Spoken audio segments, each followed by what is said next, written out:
Hey everybody, Jon Foss, and we are talking with Katie O'Brien and Katie Colleton of Teachers. We're talking everything season 3. So guys, I watched season 2, very funny. What are we gonna see in season 3? Ooh, we have some fun stuff. We're really broadening the world. So we have a new front office woman who doesn't respect us.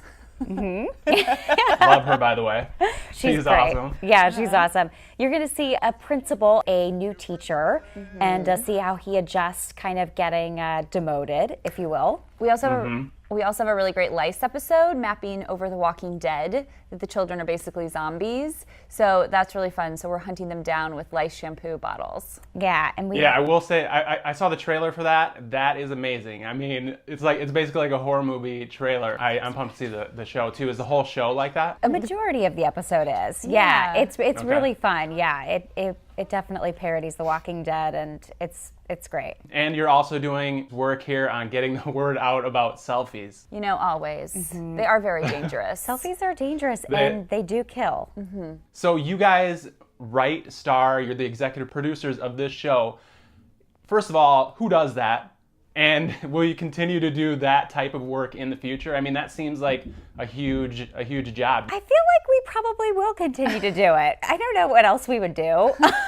Yeah. To be frank. It's a little insane, but we kind of like wearing all 3 hats because then you have total control. Yeah. Yeah, it's really fun. I'm sure after doing it now in the future, you'll be like, no, this is how that joke should be. You know, you'll probably be used to writing the jokes and doing everything.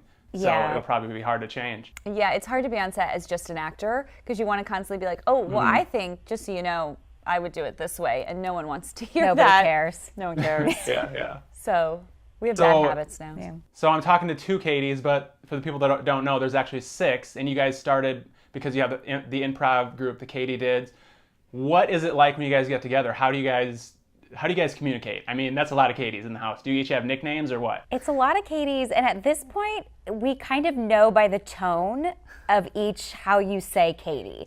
So, like, I know if I say Katie, it's this Katie. If I say Kate, I know it's kind of turned into this weird, almost like, secret language type of thing. We've been together for 10 years, so we're basically family at this point, in both the positive and the negative. We're brutally honest, but we love each other a lot. Yeah.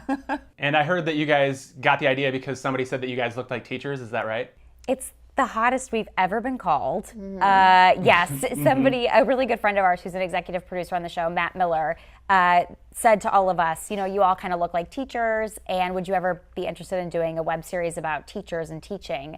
And we loved the idea and jumped on it, and that's kind of how it all started. One thing that's very interesting about this show, unlike a lot of other shows, is I looked at some of the reviews online, and they're extremely polarizing.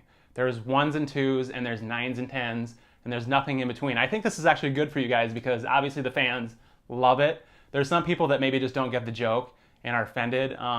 Do you guys get blowback from teachers and parents and stuff like that maybe think that you're just giving teachers a bad name?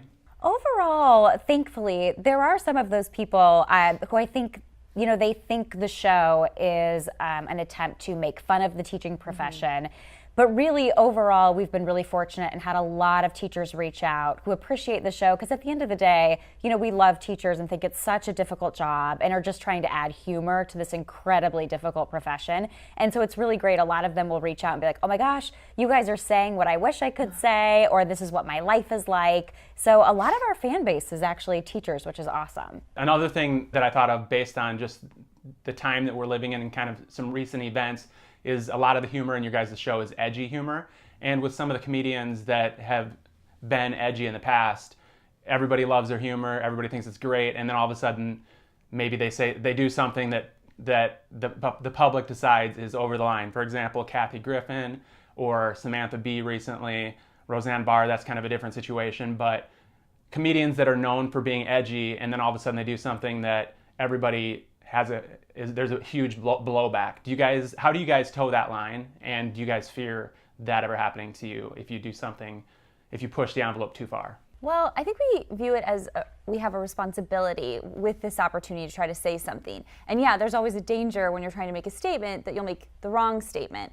But we always just kind of are really careful reviewing the scripts a ton of time, making sure that everything we're doing is satirizing whatever social or political position we're saying. And we also try to show both sides, you know, because that there's usually not, just one side to the story. There's always, multiple points of view. So we try to do, even if we have a specific point of view, we try to at least acknowledge and represent, the opposing side to whatever issue we're satirizing. And for the hardcore fans out there, is this a show that you think you'll continue doing for years and years, or do you guys have other projects that you're kind of already working on that you may shift into and leave teachers in the future? Do you know where you'll be in the next 5 years? Ooh, teachers ride or die, baby. Yeah, ride or die. We're riding this into the ground. I mean, we hope to do it for forever, but we'll see. All right, well, Katie, thank you so much for being with us in Twin Cities. Make sure you check out Teachers. It airs every Tuesday at 9:30 p.m. on TV Land. Thanks. Thank you.